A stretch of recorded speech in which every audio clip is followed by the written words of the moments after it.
அந்த critical position வரப்போகின்றது. சரியான இடத்தில் அந்த பல்லவி சென்று அமைகிறதா?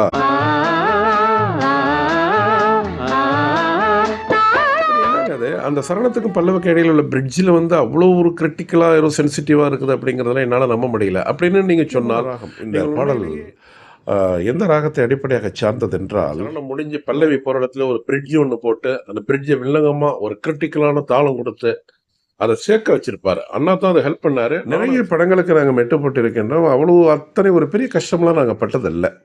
ஆனால் இந்த பாடலை திரும்ப திரும்ப நாங்கள் எடுத்தோம். இது நிறைய ரிவிஷன் ஒர்க் வாங்கினுச்சு. இது திருப்பி அகைன் அண்ட் அகைன் நாங்கள் டியூன் பண்ணோம். சில இடங்களில் மாற்றினோம்.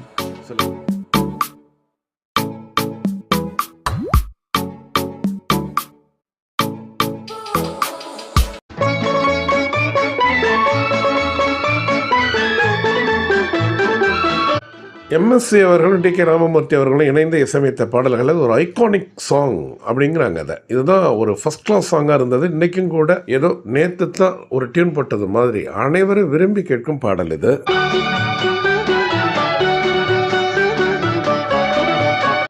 திரைப்படம் காதலிக்க நேரமில்லை, யாருக்கு தெரியாது அல்ல? 1964 வெளிவந்த திரைப்படம் இது. இயக்குனர் ஸ்ரீதரும் சித்ராலயாகவும் இணைந்து உருவாக்கிய ஒரு பொக்கிஷம் இது. மறக்க முடியுமா?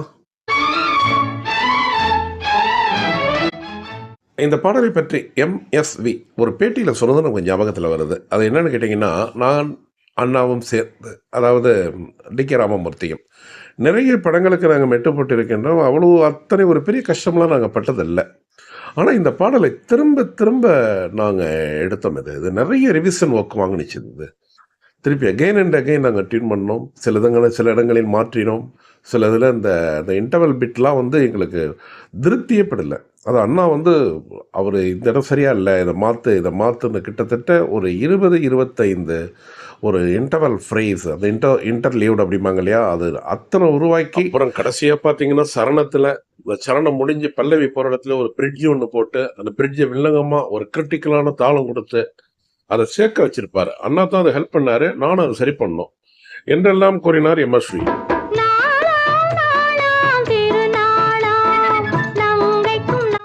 இந்த பாடலை மையப்படுத்தி தான் இந்த வீடியோ போக போகுது. அதில் don't worry anymore at all. அதான் இந்த திரைப்படம் எப்படி உருவானிச்சுது அப்படிங்கிறது ஒரு சுவையான கதை. ஏன்னா ஸ்ரீதர் படம் இல்லையா, அதனால் நம்ம சொல்லி ஆகணும். இது வந்து காதலிக்க நேரமில்லை அப்படிங்கிற ஒரு தலைப்பு வச்சதே ஒரு வித்தியாசம். அது வந்து ஸ்ரீதர் தான் ரெஃபர் பண்ணது. அது முதல்ல இப்படி ஒரு தலைப்பு வச்சு இது நல்லா போகுமா போகாதா அப்படிங்கிறதெல்லாம் சந்தேகப்பட்டு இல்லை இப்படி வச்சா தான் போகும் அப்படின்னு கோபு ஒரு தைரியம் கொடுத்த பிறகு தான் காதலிக்க நேரமில்லைங்கிற தலைப்பே வச்சாங்க. நாம் இது முத்துராமன் நடிச்சிருக்கிறார். இதில் ரவிச்சந்திரன் செகண்ட் ஹீரோ, அவருடைய டெபியூட் ஃபில்ம் இது. இதில் தான் ஃபர்ஸ்ட் ஒரு ஃபேஸ் காமிக்கிறாரு. நடிகை ராஜஸ்ரீ தான் ரவிச்சந்திரனுக்கு ஜோடி. அதே மாதிரி முத்துராமனுக்கு யாருன்னு கேட்டிங்கன்னா காஞ்சனா தான் ஜோடி. அதில் காஞ்சனாவும் ராஜஸ்ரீயும் சிஸ்டர்ஸ். அவங்களோட அப்பா யாருன்னு கேட்டிங்கன்னா டி.எஸ். பாலையா. அவருக்கு ஒரு பையன், அவர் தான் நாகேஷ். இப்படி போகும், இவங்களை சுற்றி தான் அந்த கதை போகும். ரொம்ப நகைச்சுவை, ரொம்ப ஹியூமர். அப்படிலாம் ஒரு படம் பண்ண முடியுமா அப்படின்னு ஒரு செஞ்சு காமிச்சு அவர் அசத்துனார் ஸ்ரீதர் அந்த காலகட்டத்தில். இளைய கன்னிகை மேகங்கள் என்னும் இந்திரன் தேரில் திரைப்படம்லாம் முழுவதும் முடிந்து அதை ப்ரிவியூ எல்லாம் போட்டு காமிச்ச பிறகும் கூட படம் நன்றாக இருந்தும் கூட விநியோகஸ்தர்கள் வாங்குறதுக்கு ரொம்ப தயங்கினாங்க அந்த திரைப்படத்தை. பிறகு சித்ராலயா தான் இது வெளியிட்டது. முதல்ல வந்து மெட்ராஸில் வந்து இது காசினோ தியேட்டர் தான் ஃபஸ்ட்டு ரிலீஸ் ஆனிச்சு. அதுக்கும் பிறகு மதுரை, கோயம்புத்தூர் இந்த இடங்களில் வந்து திரைப்படம் நன்றாக ஓடியதும் விநியோகஸ்தர்கள் போட்டி போட்டு கொண்டு இந்த திரைப்படத்தை வெளியிட்டனராம். பக்கா ஈஸ்ட்மன் கலர் இந்த படம். ஈஸ்ட்மன் கலர் வந்த நேரம் முதல்ல வந்து பிளாக் அண்ட் ஒயிட்டுக்கு பிறகு வந்து சோவா கலர் மாறி அதன் பிறகு ஈஸ்ட்மன் கலருக்கு வந்த பிறகு வெளிவந்த திரைப்படம் இது. இது முதலில் ஊட்டி வரை உறவு அப்படின்னு ஒரு தலைப்பு வச்சாரோ ஸ்ரீதர். இதில் என்ன வேடிக்கைன்னு கேட்டிங்கன்னா, ஊட்டி வரை உறவுன்னு சிவாஜி கணேசனை வச்சு இன்னொரு படம் அவர் தயாரிச்சுக்கிட்டு இருந்தார். ஆனால் அதுக்கு தலைப்பு வைக்கல. அப்போது இதுக்கு வைக்கலாமா அதுக்கு வைக்கலாமா அப்படி ஒரு ஆக்சுலேஷன் வரும்பொழுது அதுக்கு அந்த திரைப்படத்திற்கு சிவாஜி கணேசன் படத்திற்கு ஊட்டி வரை உறவு என்ற பெயர் வைத்த பிறகு இது அதன் பிறகுதான் இதற்கு காதலிக்க நேரமில்லை என்ற பெயர் வைத்தனராம்.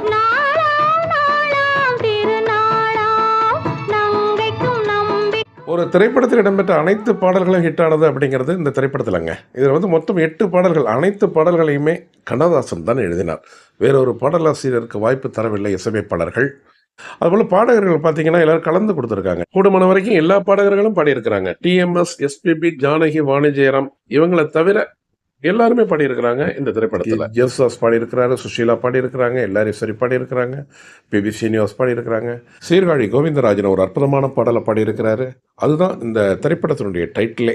ஆக 8 பாடல்களுமே ஹிட். அதில் நம்ம வந்து இந்த த்ரெட் தானே நமக்கு இந்த பாடல். இந்த பாடலை பாடியது பி.பி. ஸ்ரீனிவாசும் பி. சுஷீலாவும். இருவரின் குரலும் அப்படி இணைந்து இந்த பாடலை ஒரு ஐகானிக் பாடலாக மாற்றியது என்று கூறினால் அது நிச்சயமாக மிக அல்ல. இளைய கன்னிகை மேகங்கள் என்னும் இந்திரன் தன்னுடைய திரைப்படங்களில் பாடல்கள் எழுதும் பாடலாசிரியரிடம் ஒன்று வலியுறுத்துவாரம் ஸ்ரீதர். அதாவது ஒரு சொல்லாடலாக இருக்கக்கூடாது, ஒரு கவிதையாக இருக்க வேண்டும் பாடல்கள் என்னெல்லாம் சொல்லுவாராம். ஆனால் இந்த பாடல் ஒரு சொல்லாடலாக இருக்கும். கண்ணதாசன் எழுதியது, ஒரு சாதாரண வார்த்தைகளை பயன்படுத்தி எழுதினார். அதனால தான் சூப்பர் ஹிட் சாங்காக மாறியது. மற்ற பாடல்கள் நன்றாக இருந்தாலும் நம்பர் 1 சாங்காக மாறியதற்கு காரணம் கண்ணதாசனின் வார்த்தைகளின் பிரயோகம்.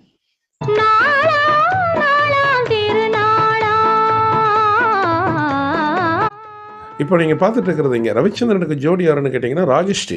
முதலில் ரவிச்சந்திரனுக்கு காஞ்சனாவை தான் ஜோடியாக்குவதாக திட்டம். ஆனால் காஞ்சனாவும் அறிமுகம் அங்கே.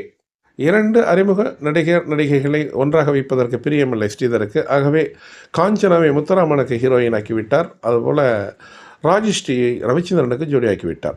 இந்த திரைப்படத்தில் ரவிச்சந்திரன் மிக சிறப்பாக நடித்ததற்காகத்தான் மற்ற திரைப்படங்களெல்லாம் ஒரு சாக்லேட் பாய் என்கின்ற ரீதியில் வலம் வந்தார். மற்ற படங்களிலெல்லாம் ஒரு சாஃப்ட் ஹீரோ என்ற தலைப்பில் அனைத்து திரைப்படங்களிலும் நடிக்க ஆரம்பித்தார். பிற்காலத்தில் வில்லனாகவும் மாறினார்.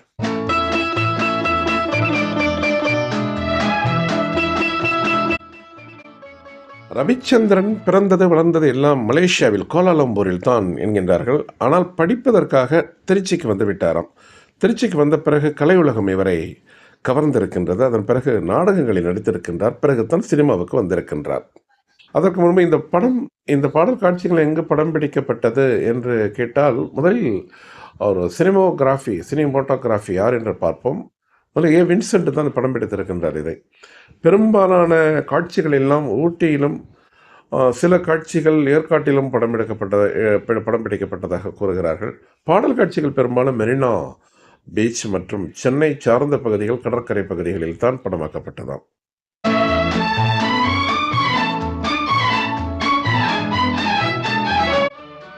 பல்லவி சரணங்கள் அதனுடைய மெட்டுக்கெல்லாம் முன்னாடியே அசைன் பண்ணிட்டாங்க 2 பேருமே. யார் எம்எஸ்வியும் டி.கே. ராமமூர்த்தியும் என்ன செஞ்சிட்டாங்கன்னு கேட்டிங்கன்னா, what is Pallavi, what is சரணம், அதை சரி பண்ணிட்டாங்க. ஏன்னா சரணம் தான் ரிப்பீட் ஆக போகுது. 2-3 சரணங்களை வைத்தாலும் சரி.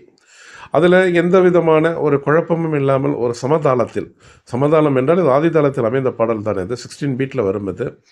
அதனால் எந்த விதமான தாள சிரமங்களும் இல்லாத ஒரு சரியாக வைத்தார்கள். இந்த ராகம் என்னன்னு கேட்டிங்கன்னா, அது ஒரு முக்கியமான ராகம். இந்த பாடல் எந்த ராகத்தை அடிப்படையாக சார்ந்தது என்றால் பாக்யஷ்டி அப்படிங்கிறது இந்த ராகம். இது வந்து ஒரு இந்துஸ்தானி ராகம், ஒரு பழம்பெரும் ராகம். சொல்லப்போனால் பிஃபோர் கிறிஸ்ட் ஒரு 1500 வருஷத்துக்கு முன்னாடியே இருந்திருக்குதான் இந்த ராகம். ஒரு சாம வேதத்தில் உள்ள உபநிஷத்துக்கள் எல்லாம் இந்த ராகத்தில் தான் சுலோகங்கள் சொல்வார்களாம் அந்த காலத்தில். அப்பொழுது அதுக்கான சரித்திர சான்றுகள் எல்லாம் இல்லை. அது எஞ்சிய நமக்கு கிடைத்த தகவல்களின்படி, நமக்கு இந்த பிரளயத்திற்கு கிடைத்த தகவல்களின்படி இந்த ராகம் பழம்பெரும் ராகமாக இருந்திருக்கின்றது என்பது ஒரு செய்தி. இதையெல்லாம் அறிந்துத்தான் விஸ்வநாதன் ராமமூர்த்தி ஆகியோர் இசையமைத்தார்களா என்றால் அப்படி அல்ல. இது காதல் ரசம் ததும்பும் ஒரு ராகம் என்று ஒரு செய்தி உண்டு. அதை பிரிந்து கிடந்த காதலர்கள் ஒன்றாக சேரும் பொழுது அவர் எமோஷ்னலி அவங்க when they are being together இந்த ராகத்தில் வந்து பாடலை பாடுவாங்க அப்படிங்கிற ஒரு நியதி.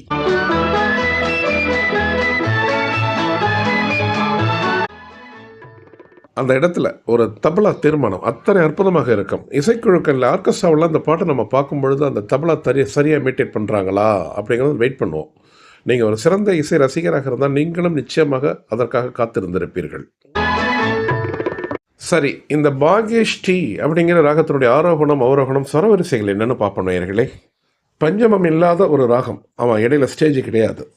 இங்கே பாருங்கள், ஆரோகணத்தில் வந்து ரிஷபம் கிடையாது, காந்தாரம் 1, மத்தியமம் 1, தைவதம் 2, நிஷாதம் 1, அது மாதிரி மேல்சாயி ஷட்ஜமம். இறங்கும் போது பாருங்கள் அப்படியே அதே ஷட்ஜமம் நிஷாதம் 1, தைவதம் 2, மத்தியமம் 1, காந்தாரம் 1, ரிஷபம் 2 வரும் அதில். அப்புறம் உங்களுக்கு ஷட்ஜமம் கீழே வந்துடும். அது கரகரப்பிரியா சாயலில் இருக்கும். ஆரோகணம் பார்த்தீங்கன்னா கரகரப்பிரியா மாதிரியே இருக்கும். அது ஆனால் அதுவே ஒரு ஜன்னிய ராகம். இது எந்த ராகத்தினுடைய ஜன்னிய ராகம் என்று நீங்களே கணக்கு போட்டுக் கொள்ளுங்கள். இது அந்த ராகத்தில் அமைந்த பாடல். ஆனால் இந்த பாடல் முழுமையாக இந்த ராகத்தை சுற்றித்தான் அன்று என்று அல்ல. சில சமயங்களில் தெய்வதம் 1, 2 தொடும். நீங்கள் வாசித்து பார்த்தீங்கன்னா தெரியும். இது நீங்கள் உங்களுடைய கருத்துக்கள் இங்கே வரவேற்கப்படுகின்றன இது சம்பந்தமாக.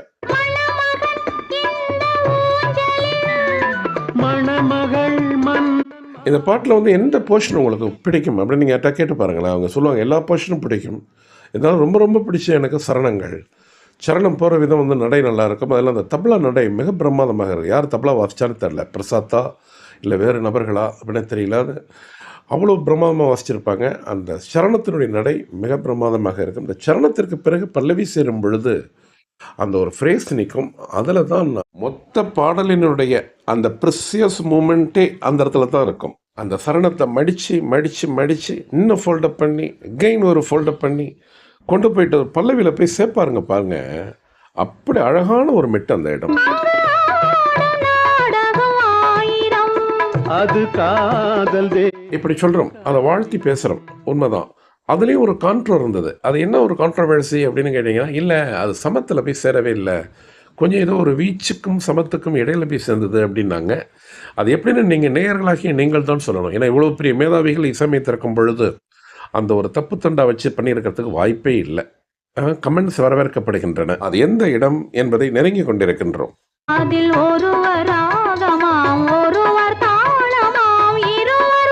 அப்படி என்னங்க அது அந்த சரணத்துக்கும் பல்லவுக்கு இடையில் உள்ள பிரிட்ஜில் வந்து அவ்வளோ ஒரு கிரிட்டிக்கலாக ஒரு சென்சிட்டிவாக இருக்குது அப்படிங்கிறதெல்லாம் என்னால் நம்ப முடியல. அப்படின்னு நீங்கள் சொன்னால் நீங்கள் உண்மையிலேயே நீங்கள் மிகப்பெரிய ஒரு கெட்டிக்காரராக இருக்கலாம் மியூசிக்கல், அதுவும் குறிப்பாக இசையில், மெல்லிசையில். நீங்கள் தான் you are the right person to reply for this. அந்த இடம் சரியாக சேர்ந்ததா இல்லையாங்கிறது தான் இப்போ கொஷின். ஆனால் இவத்தனை ஒரு அதாவது டி.கே. ராமமூர்த்தி அது மாதிரி எம்.எஸ். விஸ்வநாதன் இசையமைத்திருக்கும் பொழுது அந்த பிழையை வைத்து செய்திருக்க வாய்ப்பே இல்லை. அப்படி பிழை நடந்ததா என்பதை நீங்கள் இப்பொழுது கவனிக்கப் போகின்றீர்கள்.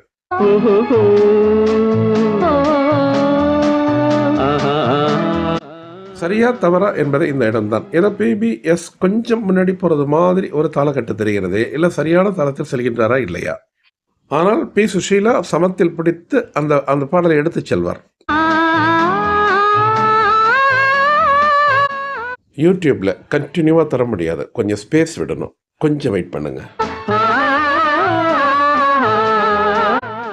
அந்த கிரிட்டிக்கல் போர்ஷன் வரப்போகின்றது. சரியான இடத்தில் அந்த பல்லவி சென்று அமைகிறதா என்பதை மற்றும் நேயர்கள் தங்களுடைய கமெண்ட் பாக்ஸில் குறிப்பிடவும்.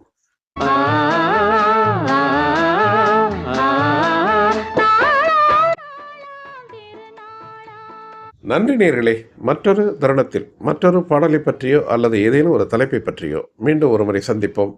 உங்கள் அனைவருக்கும் அன்பு வணக்கம் கூறி விடைபெற்றுக் கொள்வது உங்கள் மகேந்திரன் குளோபல் டிவியில் இருந்து. நன்றி, வணக்கம்.